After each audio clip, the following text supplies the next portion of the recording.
Crowdsourcing. Cosa diavolo è?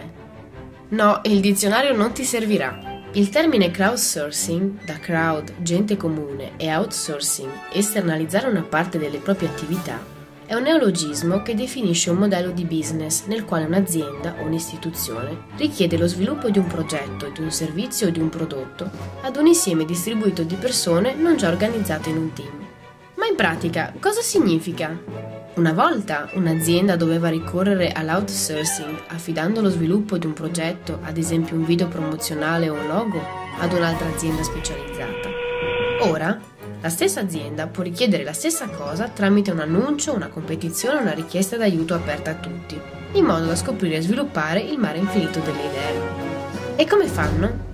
Tramite siti come Userfarm, Zuppa, iStock Photo o lo stesso Wikipedia, che canalizzano le energie creative della massa e rappresentano la spettacolare esibizione del crowdsourcing, con milioni di contenuti generati dagli utenti che appaiono ogni giorno. Un vero e proprio vulcano di idee.